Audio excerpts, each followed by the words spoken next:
We are here to support the president's agenda. The American people sent a mandate. Secure the border, get crime under control, make certain we make the tax cuts permanent, restore our standing in the world, be sure our allies know they're an ally, our enemies fear us, and downsize this bloated government. Think about the taxpayer. And that's the mandate they sent. So we have to produce the savings that are necessary for President Trump to achieve his agenda and support that agenda.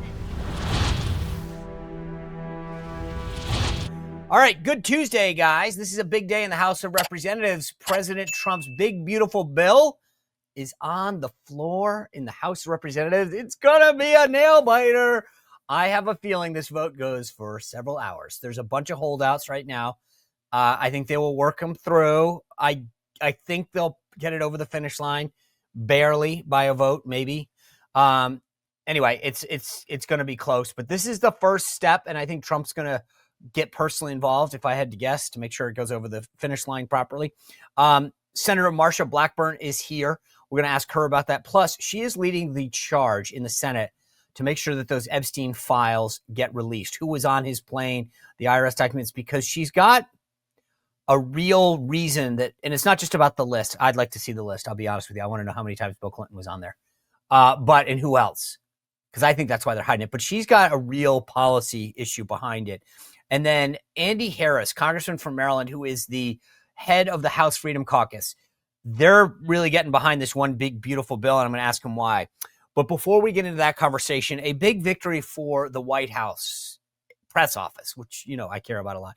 You remember I told you, and I wrote my newsletter at SeanSpicer.com, got a great column out today you should check out. And then another one on Friday. It's free to sign up, as always. And, of course, I love a good VIP member. It's cheap. It's a nice Christmas gift or something. Nothing like says, hey, I forgot Valentine's Day. I got you Sean Spicer's newsletter. But I'm going to write about some interesting things today on President Trump's win. But I wrote last week, go back and check it out if you want, about the Associated Press and the standoff the White House is having. They're letting them into the briefing room. They can ask questions. They have credentials. But when the president invites people into the Oval Office or on Air Force One, they're saying no go, like you're not coming. Mostly because of their style book. They're choosing words about how to cover it, and they're important because all other major news outlets use the style book and the verbiage, the AP. So if it's all left-leaning garbage out, well, what do you think is going to happen? Well, the White House went to court, and a judge is allowing the Trump team to continue barring the AP from private places. I mean, this is not a freedom of the press. They can go to the White House. They can be in the briefing room. They can ask Caroline Leavitt a question. They just can't go to the Oval Office and Air Force One. Like these guys think that freedom of the press means I get to go wherever I want. That's not what it is. They can write and say whatever they want. That's their right. But they don't get to go where they want. And the White House won a big victory in court yesterday, and they let the press know. Check out these screens in the briefing room. I mean, they made it very clear. Victory, right? They put out a statement, as we have said from the beginning, asking the President of the United States questions in the Oval Office and aboard Air Force One is a privilege granted to journalists, not a legal right. We stand by our decision to hold the fake news accountable for their lies, and President Trump will continue to grant an unprecedented level of access to the press. This is the most transparent administration in history. Here's Caroline Leavitt speaking further on this. The winning continues here at the White House every day. Today, a federal judge right here in Washington, D.C., denied the Associated Press's emergency request for a temporary restraining order to restore their privilege of returning to the White House press pool. And the judge's denial of the Associated Press's request reinforces what I said from the podium last week and what President Trump has been saying. Covering the American presidency in the most intimate and limited spaces in this White House, in the Oval Office, on the Air Force One, is a privilege. It is not a legal right. And we want all voices to have that opportunity. And that's why we've expanded the James S. Brady briefing room to invite truly legitimate, independent journalists, podcasters, and other media types into that room to cover this president with honesty and accuracy and with real mindfulness of what the American people actually care about. Boom. Couldn't have said it better. By the way, she wasn't the only one getting in on the action. Pete Hegseth, the Secretary of Defense, had an interaction with the media, and someone tried to make an issue of the nominee, the 3-star general who Trump has nominated for chairman of the Joint Chiefs. Take a listen to this interaction that Pete Hegseth has with them. Why did you select an underqualified retired lieutenant general to be the next chairman of the Joint Chiefs of Staff? I'm gonna choose to reject your unqualified question. Who's next? I love it. Your unqualified question. Calling a 3-star general with the record of General Kane unqualified, I wish he had thrown him out of the room. All right, as I said, coming up, Senator Marsha Blackburn and Congressman Andy Harris. By the way, later this week, Erica Donalds, the wife of Byron Donalds, she'll be here. Selena Zito, who's doing amazing reporting. Derek Lyons and Jordan Karam on Friday with an unbelievable insight, the former staff secretary and personal aide to Donald Trump, about what it's like to work with him. You will not hear that conversation anywhere else. Before I get into it with Senator Blackburn, though, guys, I tell you, every night before I go to sleep, I take a scoop of my Beam Dream Powder. This is the empty bag to show you. This is the one that I just finished off. You can see it's wide, empty, and used. I will be honest, every once in a while, I do miss it. And trust me, I can tell the difference, because not having a good night's sleep, you feel it. You know what I'm talking about in this. The cool thing about Beam is that the Dream Powder is unbelievably, like, it comes in, that one's the coconut cinnamon. Then there's the brownie, the peppermint. All of the flavors are amazing, but it's what's in them that matters. It's reishi, apigenin, magnesium, melatonin, all the stuff that you would normally take. It's what athletes and professionals all around the world are taking to fall asleep. I'm telling you, this is a game changer. If you want a good night's sleep and made wellness and sleeping better part of it, I fall asleep right away after I take it. I wake up feeling refreshed and ready to go. There's no grogginess. And right now, you can, if you go to shopbeam.com/spicer, you can save 40% off any of those flavors for a limited time. That's shopbeam.com/spicer for up to 40% off. Listen, speaking of Pete Hegseth, you guys saw this clip the other day. I played it for you. He literally got audited by the IRS. Okay, so if you think that you're immune, not so. Everybody is in the targets of the IRS because these guys feel empowered. They feel that they've got the weight of the federal government behind them. And in some ways, they kind of do. So if you're somebody who has unfiled taxes, unfiled returns, trust me, at some point, they will catch up with you. The IRS is no one to joke with. Don't try to go it alone. Get professional help. I think the best in the business are the folks at Tax Network USA, because the folks at Tax Network USA have been doing this for so long. They know who they can talk to. They know who they can cut deals with. They know who also to avoid. They've got proven strategies that have saved over $1 billion for their clients. So if you're getting one of these pay up notices, or frankly, give them a call and have a conversation for absolutely free, for nada. Talk to one of their strategists about what you can do to get ahead of the curve so you can stop the threatening letters from coming in the first place, stop them from looking over your shoulder. Just give them a call, 1-800-905-8000, or go to TN USA.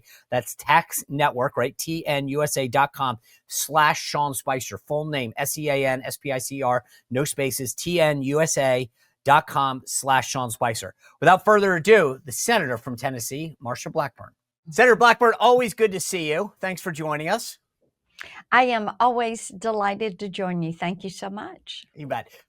All right, let's start with the big topic du jour today. The House is kicking off its budget. There's a little bit of question as to how this thing ends up. The House is passing one big, beautiful bill, as the president likes to say. Senator Graham, your colleague there, is passing a different bill that deals more with energy, defense, and immigration. Just in your mind, how does this thing play out? We are praying for the House that they can get their budget document across the finish line. But Sean, the point is this. We are here to support the president's agenda. The American people sent a mandate. Secure the border, get crime under control, make certain we make the tax cuts permanent, restore our standing in the world, be sure our allies know they're an ally, our enemies fear us, and downsize this bloated government. Think about the taxpayer. And that's the mandate they sent. So we have to produce the savings that are necessary for President Trump to achieve his agenda and support that agenda. So whether it's one bill or 10 bills, the point is, let's get the job done and let's do it as quickly as we possibly can. Let's get the Trump tax cuts from 2017 made permanent, do that based on policy, so that we don't need the offsets. And then let's use those savings and offset dollars to make certain that we do tax on tips and that we're addressing overtime pay and Social Security for our seniors. There are lots of things we can do. And I say to people all the time, they'll say, well, can you save $1 trillion? I'll say, wouldn't it be great if we could save $5 trillion and actually get this budget back under control? Yeah, in my conversation with the president last night, he said that he thinks they're well over $1 trillion. I think that's great. When you talk to your colleagues, look, you've been a champion of fiscal responsibility and deficit spending and all this. But do you feel like your colleagues are on board with you in the Senate? Because I hate to say this, but I think a lot of people like to talk the talk. And then when it comes to the big vote, and the question is, will they be there when the big vote comes for savings? My hope is that they're going to be there because this is what the American people want. And you're right, I have worked on this my entire political career with across the board spending cuts and removing programs that we do not need. And what we do once we do the DOJ cuts and go through rescissions and codify all of that, then Sean, we need to require every single secretary, every department, every agency to each year go in and save a 1%, 2%, 5%, 10% cut, a savings out of their department that goes back. Let's use that money to lower taxes, to pay down our national debt, and to get this fiscal house to get it under control. And when you look at the fact this is in my lifetime, the first time we have had the opportunity to do this.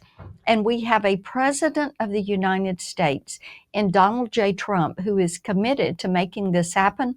We should cut every ounce of fat we can cut. We should save every penny we can save. We should do this so that our children and grandchildren have a safe, sovereign nation, that we're not worried about the nation's debt. That would be an incredible legacy to leave our kids. Absolutely. Speaker Johnson was talking about how Elon Musk is operating. I want to play you a little bit of what he had to say and get you to react. And the Congress who could have oversight. The problem is, for decades, as we know, we haven't been able to do that job well, because even though we requested the data and requested the insight, it was hidden. How many of you know that bureaucracy was not forthcoming, right? They're not transparent. That's the whole point. That's the problem. That's the deep state that we talk about. So they were hiding from Congress. We didn't know that USAID was funding drag shows in Peru or whatever, transgender operas in Colombia or whatever, I mean, it's madness.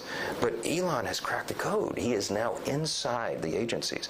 He's created these algorithms that are constantly crawling through the data, and as he told me in his office, the data doesn't lie.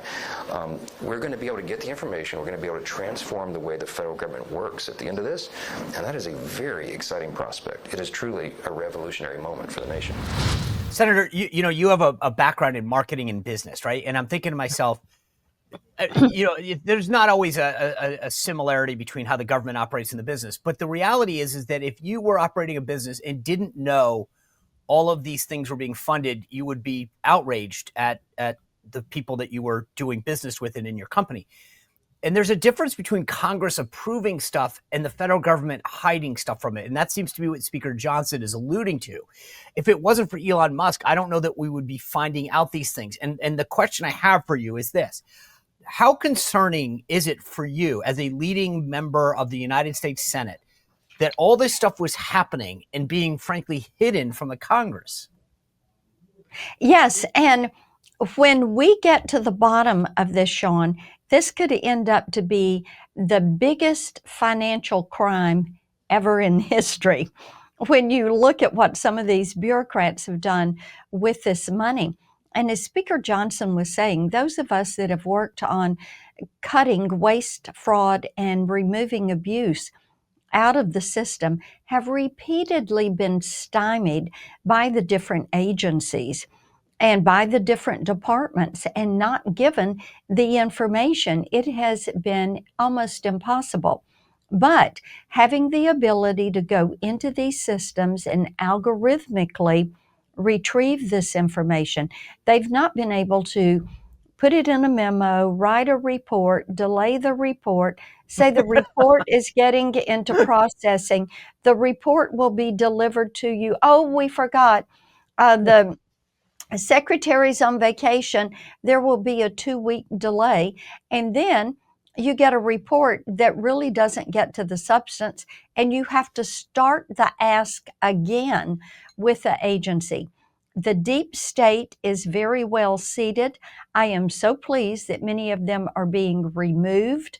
I think that as we go through this reshaping of the federal government and how we deliver services, that you're going to see a government that is much more responsive, that meets the needs of the citizens who qualify for benefits, and that we know that employees are showing up and that they're actual real employees. They're not ghost employees. And we are beginning to find out there have been quite a few ghost employees that have been paid by the U.S. taxpayer. And Sean, you have to remember that this is not government's money. This is the taxpayers' money.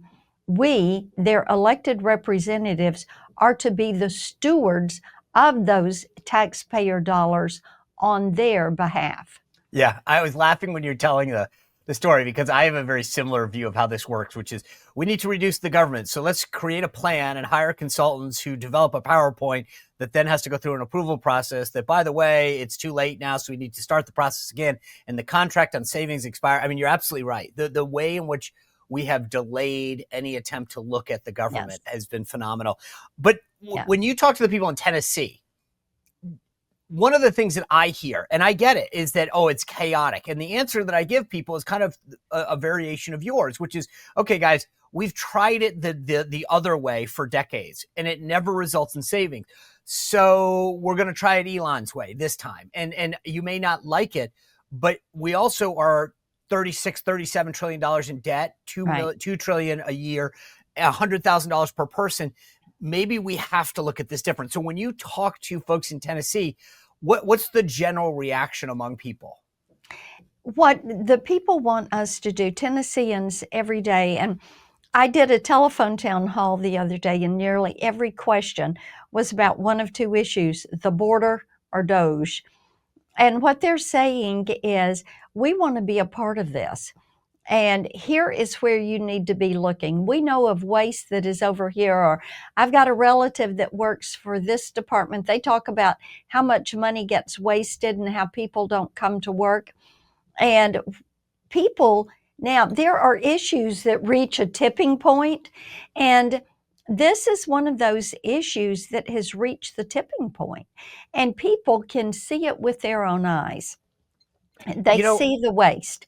And they can't get an answer from an agency, or they're working at a factory and OSHA comes in and makes them stop all the lines, shut everything down, and everybody stand there while they go walk through the factory and then decide if they're going to penalize somebody.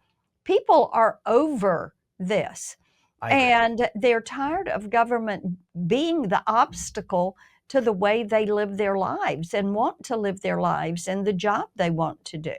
Yeah. The thing that's interesting, by the way, when we started this this Congress, I was very interested how you guys would handle the nominees for President Trump. And I got to say, I've been really impressed with the teamwork, both the speed at which the nominees are getting through and the unity. And I just, before we move on, I want to get your take. Like, is this something that is just because it's President Trump, because you like the nominees? Is it a new day in the Senate because you have a new leader in John Thune? Like, I sort of, it hasn't really gotten a lot of attention, but I've been impressed with the unity of the Senate Republican Conference getting President Trump's nominees through.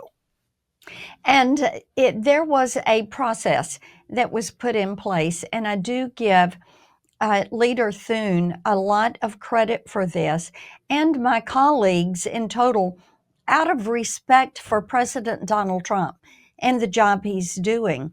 And you know, Sean, we started as the four of us that are the Committee on Committees, which assigns everyone in the Senate to their committees.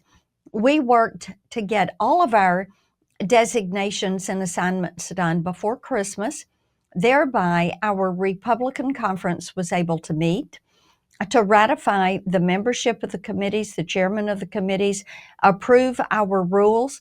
When we were sworn in on January 3rd, Leader Thune was able to move forward with the organizing resolution that allowed our committees to organize on January 6th, and the notices for hearings of nominees to begin going out that day. That allowed us to complete some of these hearings, many of the hearings, over half of them, before President Trump was sworn in. That allowed us to immediately move to the floor with confirmations that day. And that is why we're ahead of schedule. It has been well organized. Those of us at the Republican Leadership table with Leader Thune that are a part of that cabinet, we have put the emphasis on being precise with these. As a deputy whip with Senator Barrasso, who is our whip, we have, as soon as someone would get out of committee, we have whipped that vote. We've made certain that people are there to vote to confirm these nominees. And it is about teamwork. I think it's important to realize team is an acronym. Together, everyone achieves more. And we have worked together as a team on behalf of our great president, Donald J. Trump. It shows. And one of the people that you pulled over the line was Kash Patel, the FBI director. That's right. And I took notice that you already sent a request to him, asking him for the unredacted Epstein records, pushing for release of the flight logs, the little black book, the video surveillance footage. Why you? Like, what is it that concerns you about Epstein? Obviously, a lot of like icky stuff about Jeffrey Epstein, but what is it that you want to get out of this?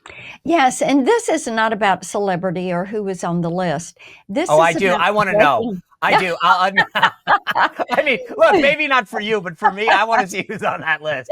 I'm not saying any. I mean, I'm not guessing Bill Clinton. Here's the reason I am wanting the files and the flight logs and the black book and the IRS records, all of it. And yes, indeed, I have worked with Director Patel and AG Bondi on this issue, and also Acting Director O'Donnell over at the IRS.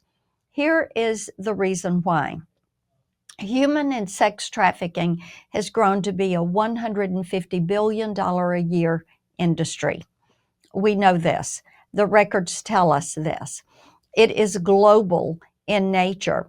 We know that Jeffrey Epstein had many ties in this industry and that he built this sex trafficking, human trafficking network.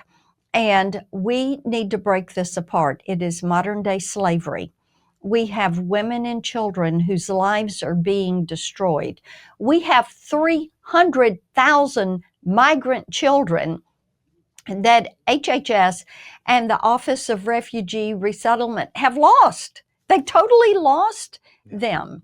And it is imperative that we stop these trafficking rings, that we break this apart, that we hold these people accountable, that we apprehend these traffickers, that we lock them up, get them prosecuted. So this is why I have worked on this issue as the top Republican on the Human Rights Subcommittee at Judiciary Committee. I have worked on this issue for the last 2 years, and Christopher Wray was always going to get back to me about the Epstein files and flight logs and records. But isn't that why? I mean, that's the thing. To your point, from a government, who was on the plane, but also the issue that you're exposing is massively important. Why would they block that? It begs the question, doesn't it? Why wouldn't you want to? Right. I just don't get it. Right. And as then chairman of Judiciary, Dick Durbin, when we were issuing committee subpoenas, which, as you know, Judiciary Committee does on an ongoing basis, I submitted a subpoena for all of these records on Jeffrey Epstein. And rather than call that vote, we didn't issue any subpoenas. He adjourned the committee. But And Senator, don't you think that, I know I was joking about it partially, but like, it's got to be who's on the list. They're covering. That's got to be it. There's no of reason. course, Yeah. of course. And because of that, you've got this massive global human trafficking, sex trafficking ring. Even the cartels are involved in this. They're saying they make more money by trafficking people than they're making from drugs. I mean, this is horrific. And of course, we have to break this apart. And Well, I'm glad you're championing it. Yeah. I mean, yes, look, it requires the information. Yeah. Well, Pam Bondi says it's on her desk. And so I hope we get that, because if we're not holding these people accountable, then, I mean, it's like a supply and demand thing, whether it's drugs or human trafficking. If you don't stop the demand and expose the people who are doing it, you're never going to stop it. So I guess the question is, when you talk to these people, you got Patel, Bondi, and then the IRS commissioner, are they saying, hey, we'll get back to you? What's the response? No, they are working with us. We know that you have to make certain victims are not going to be harmed, and we will get these records. It is a process. It is being done by the rule of law in the proper way, and I have all good faith in AG Bondi, Director Patel, Acting Director O'Donnell. We are going to find this out, and we are going to work to end all of this human and sex trafficking and end the ruinous activity on so many precious lives. Well, there's a lot of people who owe you a debt of gratitude for keeping your foot on the gas on this, because I think a lot of people thought they were going to get away with it. They just didn't know that Marsha Blackburn was on their tail. So I appreciate your years, for two full years. But that's it. I mean, like, but see, that's the thing. A lot of people give up. They get the letter. They get told, oh, I'm not getting the subpoena. You've been dogged on this. And that's what we need in Washington, whether it's spending your work on China, all this stuff. If we don't, the debt, I mean, you've been a champion on all these issues, and that's the only way it happens in a town like this. So I appreciate your efforts on this, your tenacity on this, because we need more fighters like you in the Senate. Well, I am so honored to be here, and I am so honored to be working to make certain we get President Trump's agenda across the finish line. Tennesseans are energized. Every weekend when I go home and I'm out at activities for the kids and the grandkids and at church, and I'll have people come up to me and they'll say, keep it going. Let's make certain that we send health care and education and benefits and all that back to the states. Let's get this out of D.C. I think now, Sean, people really understand what the term drain the swamp is all about. And what we see, those gators are down there and they're chomping away. They are not happy. That's a good point. It took a while to fully understand how bad it was, but he's done that. Senator, thank you for coming on with us and explaining what's going on and giving us some insight out of this. Always appreciate your time. You got it. Take care. All right, guys, let me welcome in now the chair of the House Freedom Caucus, Dr. Andy Harris. Congressman, good to see you again. A big day here on Capitol Hill for you guys in the Freedom Caucus. Yeah, absolutely. We hope that we can get this budget resolution passed because it's got significant deficit spending reduction in it. And goodness knows the country needs that. Well, it's sort of like when you say that to me is the Andy Harris good housekeeping seal of approval. If you say to me that it's got deficit reduction, I know you're a doctor by trade. I feel like when you go in, the doctor tells you something. I go, okay, doc, I got you. When Andy Harris says it's got deficit reduction in it, it's got deficit reduction in it. And so whatever that, I assume you're satisfied with the amount of deficit reduction that's in there. Well, to be honest, Sean, it's probably the most we're going to get, and we know that because we already have some complaints coming from the more moderate members of the conference who say it's too much. So we think it's in the right place. Look, it would be great if we could do more. We're just dipping our toe in the water. I mean, we're calling for $200 billion deficit reduction when we're running close to $2 trillion deficits. So we'd like to think we could get more, but I don't think that's practical. I think we're where we've pushed the conference as far as we can go, and if we can get this, I think we call that a victory and move on. Yeah, it's interesting that you say that because I like to think, hey, at some point, Ronald Reagan used to say something to the effect of like, if you're my 80% friend, I'll take it. I feel like this is a 95% conservative best deal, right? You'll never get 100, unfortunately, because of the realities of what the slim majority that you have. But as somebody who's championed less government spending, tax cuts, whatever, I feel like this is pretty much the best deal we're ever going to get. That's absolutely right. And that's the way we view it. And again, look, we have members in the Freedom Caucus who would like to see twice as much deficit reduction, 3 times as much. And honestly, the chairman of the budget committee has said, look, we could have probably up to, $7 billion over 10 years. But again, what we're going to get is 2 trillion, I should say trillion, not billion, 2 trillion over 10 years. And honestly, that would be by a magnitude of 5, the largest deficit reduction Congress has ever done. So we keep our fingers crossed, hope we can get there. So where's the balance for you between extending tax cuts, new tax cuts, and deficit reduction, right? Because obviously we want to extend the 2017 tax cuts. President Trump also wants to see tax cuts in the area of no tax on tips, no tax on Social Security, whatever, which I'm great. I'm for all reducing taxes. Where's the balance for you between more tax cuts and more deficit reduction? Well, Sean, each tax cut is different because if a tax cut, for instance, like the corporate tax cut led to increased economic activity, or the tax cuts on income for small businesses that leads to more economic activity, those pay for themselves. They really do. Some tax cuts don't. Look, the tax on tips, the president ran on it, but to be honest with you, that doesn't pay for itself. We're going to have to find savings somewhere else.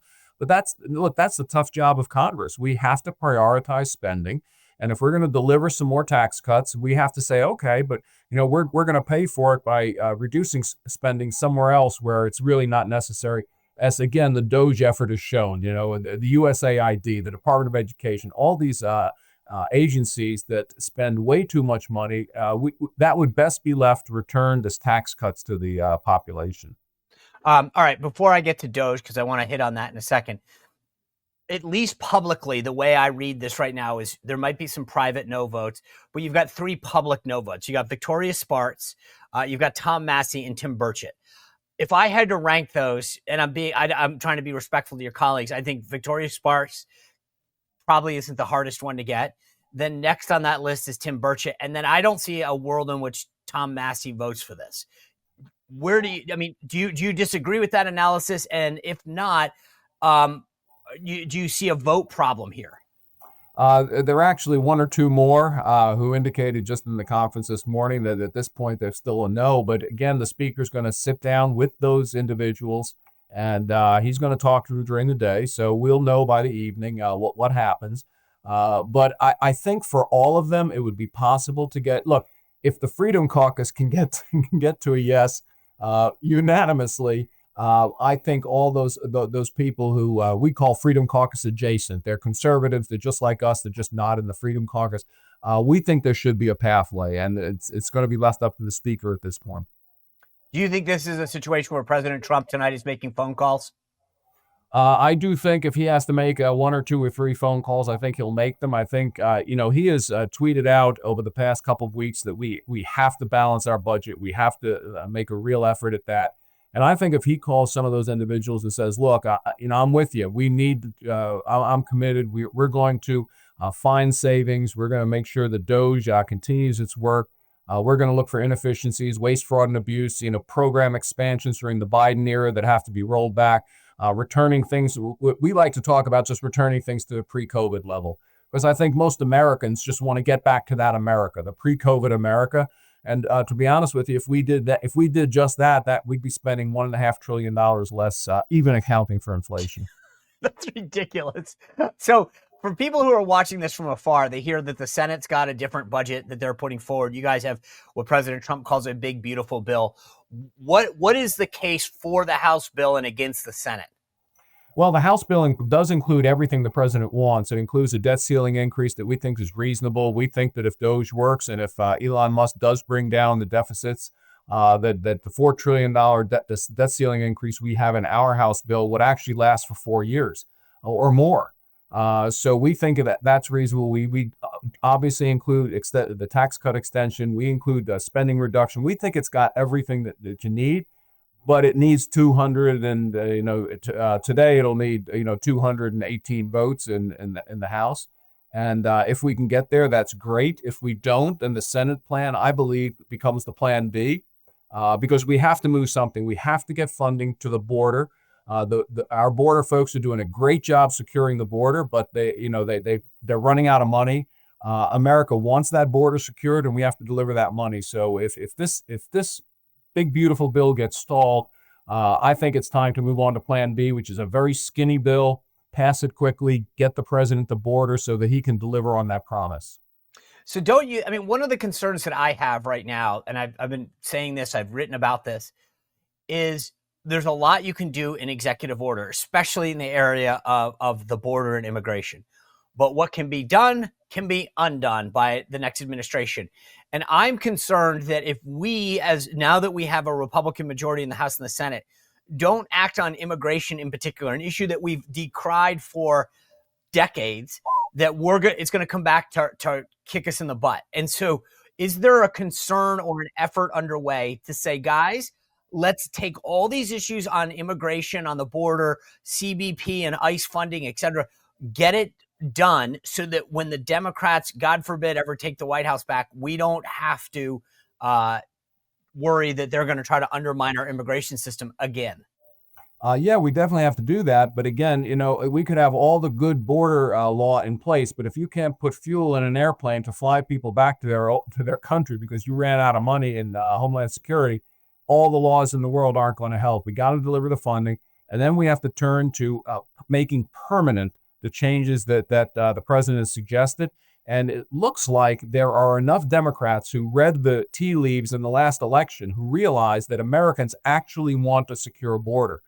So we might be able to do it through the normal legislative process, because we probably can't do much in reconciliation on the border other than fund it. But we can, again, through the normal legislative process, I think we can achieve the 60 vote threshold in the Senate. We're not going to get everything, but we're going to make permanent some of those things that the president is doing right now. Well, and that goes back to what we were just talking about. At some point, I would view this as going back to the Reagan philosophy. If we can get 80% of what we want on the immigration, changing the laws to codify some certain things, we might as well pocket that win while we have a guaranteed majority. That's absolutely right. I think we have to be pragmatic about that. Again, getting 50, 60, 70, 80% of is much better than getting nothing, because that's what we have right now. And we do have to look systematically at all the executive orders, all of them, and see what we can do and the vehicle we can do it in. Because obviously, I think the border can be a freestanding bill. It won't get everything, but it'd be freestanding. But some other things might have to be included in must-pass legislation. The appropriations bills, the NDAA. You go down the list. The farm bill. We can tackle some of the immigration issues in a farm bill, for instance.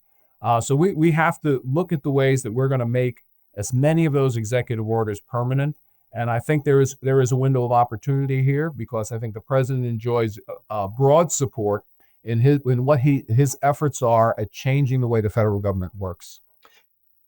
Knowing that you would need 60 votes in the Senate for making many of these things permanent, is the philosophy that you share right now felt by the other members of the Freedom Caucus? In other words, do they say, yeah, you're right, we got to pocket what we can, God forbid that we don't know what the future looks like?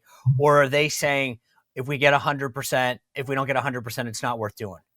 Well, again, I just point to our position on the budget resolution. The budget resolution is not everything we wanted, but yet we unanimously we're going to support it. Now, look, if there's a jailbreak, if they can't get 10 moderates to vote yes, although I think they will, then it could be a couple of Freedom Caucus members say, hey, look, I'm not I'm not going to vote for this. But I think right now we are not going to be the votes that would defeat this budget resolution, even though it's not everything we want. Okay. So you brought up Doge.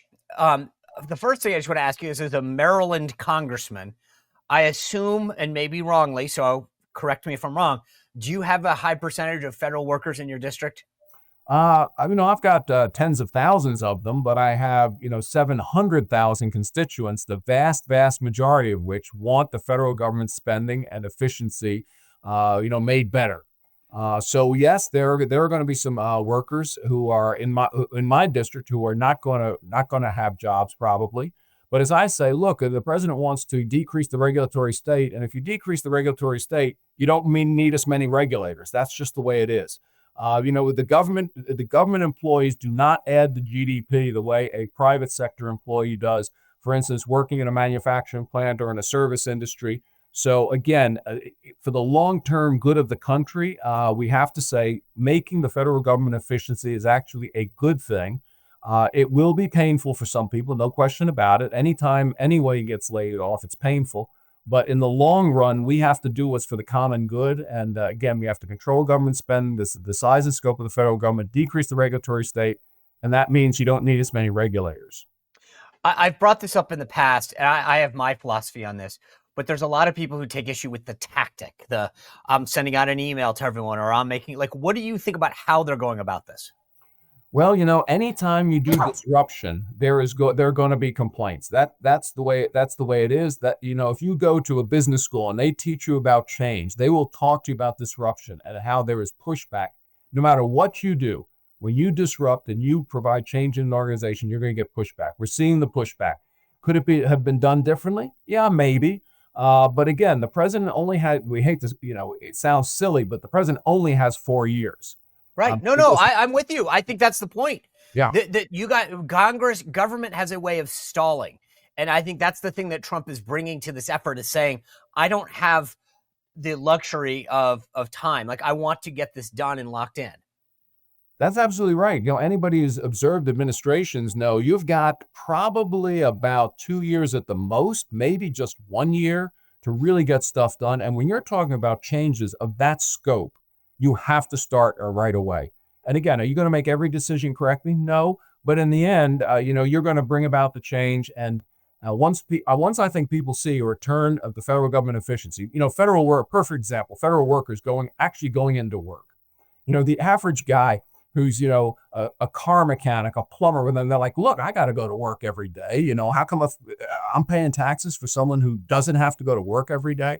There is some general resentment to the government employees being treated at a different level than the average working man and woman. And I think that's exactly why the Republican Party is now the party of the average working man and woman, because we actually respect the people who get up, go to work every day. And we think that we should ask the same of all the federal government employees. You're uniquely qualified to talk about savings in the healthcare sector because your profession is as a doctor, and you're obviously a very well-known fiscal conservative. I feel like the problem with government in the healthcare sector is our answer is get sick and then we'll treat you, not let's keep you well so that there's not a problem. How does a Robert F. Kennedy need to look at approaching the healthcare sector so that we stay healthier longer and not need as much healthcare, as opposed to once you get sick, we'll spend a boatload of cash on you? Yeah.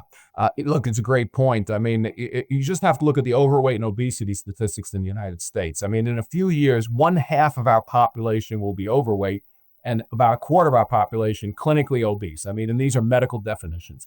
And the most troubling thing is that it's occurring most rapidly in children.